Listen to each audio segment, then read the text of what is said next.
bien, bonjour à toutes et à tous, c'est Jasmin45 pour une vidéo. Alors, je viens d'aller voir mon YouTube et j'ai vu qu'on avait dépassé les 40 abonnés. Alors, c'est sûrement pas beaucoup pour certains, mais pour moi, ça commence quand même à être un grand chiffre. Espérons se rendre à 50, ça va être la moitié de 100. Donc, on pourra faire une petite vidéo spéciale rendue là. Sinon, continuez à vous abonner et à liker mes vidéos, ça me fait super plaisir. Donc aujourd'hui, je vous ai préparé une petite vidéo sur le Jack Panzer S1. Alors, pendant que j'ai mon compte premium, je me suis donné un petit objectif d'avoir environ 3 ou 4 tiers 10, donc soit le IS-4, le Jack Panzer S1, le Leopard et le STB-1. Donc, je vais en avoir au moins là-dedans. Et là, ben, je viens d'avoir le Jack Panzer S1, donc je voulais vous présenter un petit peu.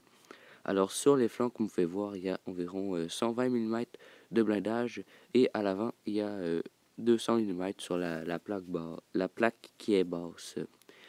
Donc, moi, je me rends comme d'habitude sur le côté des médiums, mais quand j'ai regardé mon équipe,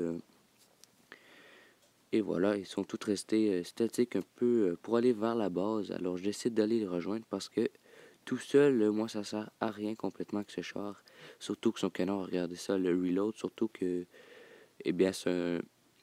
Je ne me rappelle pas c'est quoi le millimètre, mais il fait de 600 à 1000 et il peut percer jusqu'à 500 mm de blindage avec la Gold. Imaginez-vous, 500 mm.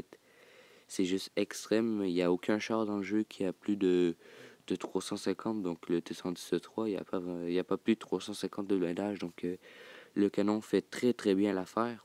On perce un T-95 de devant sans trouble.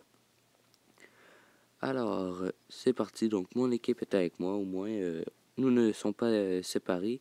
Mais, comme vous allez voir dans quelques instants, il y a un ST1 qui s'en va. Il s'en va, dans le fond, se suicider. Ah, regardez-moi ça. Et voilà, il s'est suicidé. Je ne sais pas pourquoi, mais il s'est tiré dans l'eau. Alors, sérieusement, c'est très intelligent de sa part. Alors, si tu regardes la vidéo, ben, arrête le jeu. En tout cas, moi, je vais aider mon ami Waffentrager Panzer 4.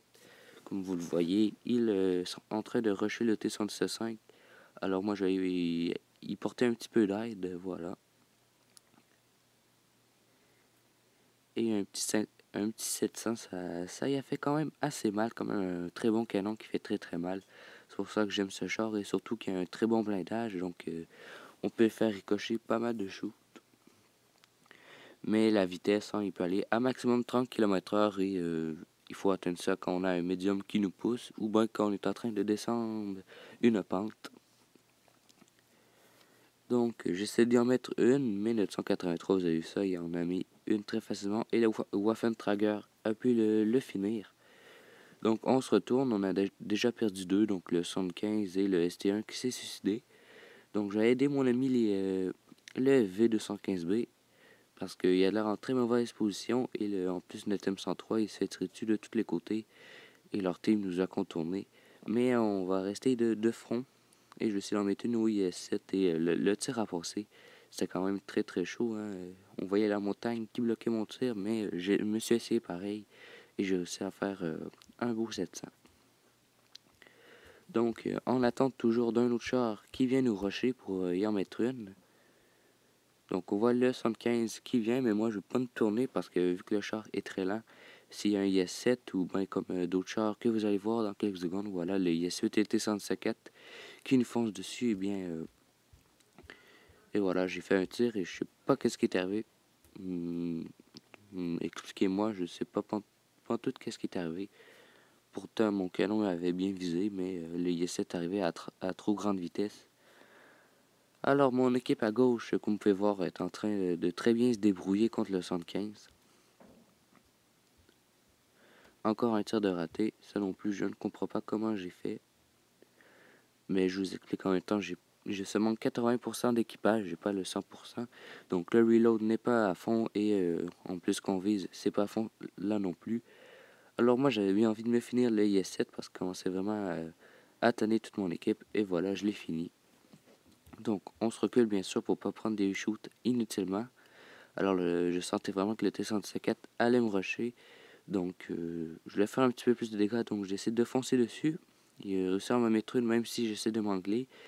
Je suis pas encore très bon avec ce char-là. On fera une vidéo quand j'aurai 100% d'équipage avec et que je réussirai mieux à le contrôler. Et j'ai pu me finir le kill.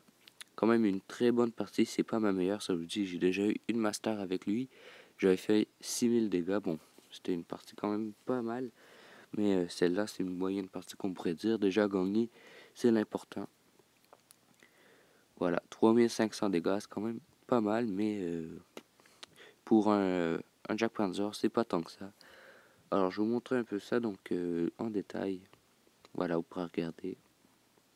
Et ensuite, je vais vous présenter un peu. Je vais vous montrer la pénétration des obus. Alors, j'espère que la vidéo vous aura plu sur ce Jack Panzer 100. Si c'est le cas, n'hésitez pas à vous abonner et à lâcher un like. Sinon, on se retrouve dans une prochaine vidéo. Ciao, ciao.